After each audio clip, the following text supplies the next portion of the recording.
oleh Roh Kudus. Yang pertama saya lihat ciri orang yang penuh Roh Kudus atau keluarga yang dikendalikan oleh Roh Kudus, ayat 19. Dan berkata-katalah seorang kepada yang lain dalam mazmur, kidung, puji-pujian dan nyanyian rohani, bernyanyi dan bersoraklah bagi Tuhan dengan segenap hati. Ciri yang pertama, orang yang hidup dalam dikendalikan oleh Roh Kudus adalah hidup dalam pujian dan penyembah. Jadi keluarga yang kokoh itu adalah keluarga yang ada mesbah doa keluarga, yang ada mesbah pujian penyembahan dalam keluarga. Suami tidak hanya doa sendiri, istri tidak hanya doa sendiri, anak-anak tidak hanya doa sendiri, tetapi selain doa masing-masing ada doa bersama, dan kita naikkan mesbah pujian penyembahan kepada Tuhan, maka keluarga kita akan makin diperkokoh. Nah, menurut ayat tadi ada 3 jenis nyanyian yang kita bisa nyanyikan. Yang pertama dikatakan mazmur, yang kedua kidung puji-pujian, dan yang ketiga nyanyian rohani. Mazmur itu menyanyikan lagu-lagu yang ada di dalam kitab Mazmur yang dikarang oleh Daud. Dan mazmur ini kan adalah ekspresi hati Daud kepada Tuhan. Cintanya ditujukan kepada Tuhan. Itu mazmur. Kalau saudara ke Indonesia, mungkin juga di Thailand, ada buku rohan, buku nyanyian dari gereja Protestan biasanya, yang bagian depannya itu semuanya adalah lagu-lagu dari mazmur. Karena mazmur itu kan lagu, beda sama Kejadian ya. Kalau Kejadian itu bukan lagu, Kejadian itu catatan sejarah perbuatan Allah. Misalnya, pada mulanya Allah menjadikan langit dan bumi, bumi belum berbentuk, gelap gulita meliputi samudera raya. Itu kan catatan sejarah tentang karya Allah yang besar. Tapi kalau mazmur, Tuhan adalah gembalaku, tak akan kekurangan aku, itu semestinya bukan dibaca, tapi dilakukan. Nah, melakukannya gimana? Kita nggak tahu, karena kita nggak punya rekaman kasetnya pada waktu Daud nyanyi kan. Yang penting hati kita terangkat sama Tuhan. Jadi kalau baca Mazmur 23, selain membaca, coba dinyanyikan. Tuhan adalah gembalaku, takkan kekurangan aku. Dia membaringkanku di padang yang berumput hijau. Dia membimbingku ke air yang tenang. Itu Tuhan disenangkan loh, saudara. Saya ingat waktu satu kali saya lagi tidur, anak-anak saya punya 3 orang anak, 3-tiganya wanita, saudara. Dan ketika mereka masih kecil, lagi tidur siang nih, tiba-tiba mereka masuk, lalu berdiri di samping ranjang saya nyanyi. Pak Rubin dan istrinya, 3 orang anaknya, perempuan semua, masuk dalam rumah, katanya. Ini lagu Nabi Nuh dan istrinya diganti, saudara. Saya lagi tidur, kaget bangun, senang sekali saya peluk anak-anak saya, saudara. Bapak duniawi saja senang loh anaknya nyanyi begitu, apalagi Bapak sorgawi. Karena itu kalau baca mazmur, kalau bisa dilakukan. Orang Islam menyebutnya dengan istilah mengaji, orang Kristen menyebutnya dengan istilah bermazmur. Kalau orang Islam kan baca ayat Al-Quran itu kan nggak pernah dibaca, tapi dilakukan. Allahu Akbar, Allahu Akbar, Allahu Akbar. Lalu kita bilang namanya Yesus. Lah kita juga harus belajar mengaji. Kalau Kejadian nggak usah dilakukan. Pada mulanya Allah menjadikan langit dan bumi, bumi belum berbentuk, gelap gulita meliputi samudera raya, dek jreng. Ya, Gatot Kaca turun dari surga. Kan nggak perlu, saudara sekali. Tapi kalau mazmur perlu. Jadi kalau saudara lagi doa, ayo bermazmur. Bermazmur itu gini. Kalau saudara mau bilang Tuhan Engkau baik, Tuhan Engkau baik, Tuhan Engkau baik, kasih setiamu sampai selama-lamanya. Coba dilakukan. Tuhan Engkau baik, Tuhan Engkau baik, Tuhan Engkau baik, kasih setiamu sampai selama-lamanya. Mungkin ada yang tanya, notnya gimana Pak?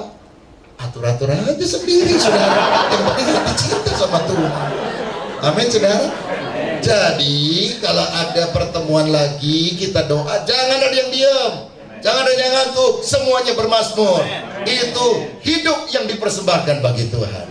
Dimulainya di mana latihannya? Keluarga, saudara. Suami, istri, orang tua, anak duduk sama-sama belajar bermazmur. Lalu yang kedua adalah kidung puji-pujian atau himne. Dalam bahasa aslinya mazmur itu psalmos. Yang kedua kidung pujian itu himne, humnos. Himne itu lagu pujian yang panjang. Yang ada bait 1, bait 2, bait 3, lalu ada refrainnya. Nah biasanya kalau gereja Protestan lebih suka kidung pujian, ya.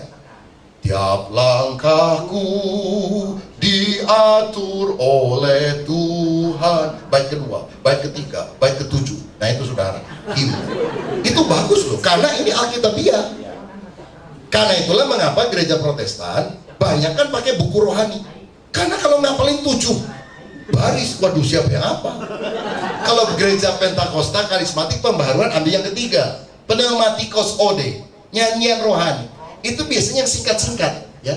Tapi menyatakan cinta kepada Tuhan. Dalam nama Yesus ada kemenangan, ada kuasa dalam darahnya. Dalam Yesus kita bersaudara. Nah kalau himne itu kan panjang-panjang sampai 7 bait. Bait pertama, bait kedua, bait ketiga. Kalau ini singkat, mari kita nyanyikan lagu Haleluya 12 kali. Tuh nyatetnya juga singkat, Haleluya 12 kali. Beres, saudara sekalian. Nah tapi semuanya ini memang Alkitabiah, diajarkan dalam Alkitab. Baik bermazmur, kidung puji-pujian, dan juga nyanyian rohani. Ayo kita belajar mempraktekannya di dalam keluarga. Kumpul sama keluarga sedapat mungkin, ya. Berapa kali sehari, berapa minggu sekali, saudara atur saja waktunya. Yang penting ada waktu di mana kita bisa kumpul sama-sama. Bukan menjadi hukum Taurat, saudara. Tapi kalau kita saling mengasihi, ya kita doa, yuk kita nyanyi yuk, nyanyi lagu rohani, doa. Mesti ada khotbahnya nggak? Mesti ada, nggak harus pakai 1, 2, 3, 4, 5. Kita kan keluarga bebas satu dengan yang lain. Tapi kalau kita mau cerita pengalaman rohani, mau ngobrol, mau apa, kalau anak kadang-kadang udah ngantuk, jangan merasa itu seperti hukum Taurat. Aduh udah ngantuk, ya udah doanya singkat saja. Kadang-kadang kita punya waktu yang lebih panjang, kita nyanyi lebih lama. Yang penting adakanlah mesbah doa keluarga hidup dalam pujian penyembahan. Saya membaca menurut Guinness Book of World Record, pernikahan yang paling lama di dunia sekarang ini dipegang rekornya oleh pasangan suami istri dari Amerika Serikat, namanya Herbert dan Zelmira Fisher. Mereka pada tahun ini 2010 telah merayakan hari ulang tahun pernikahan yang ke-86. Bukan umurnya 86 tahun, saudara. Umurnya dua-duanya sudah 100 lebih. Tapi wedding anniversary yang ke-86. Ini sudah bukan kawin perak, bukan kawin emas, bukan cuma kawin berlian, nggak tahu kawin apa lagi, saudara. 86 tahun.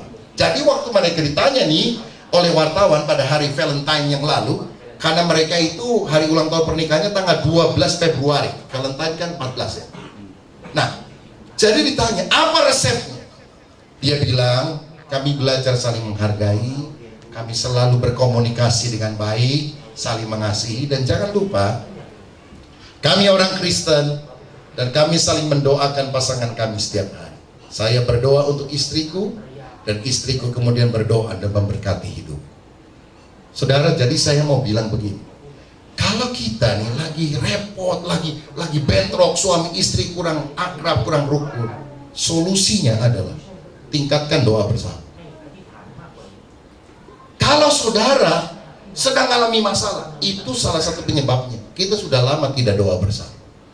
Ayo kita doa bersama. Tapi lagi marah masa doa bersama?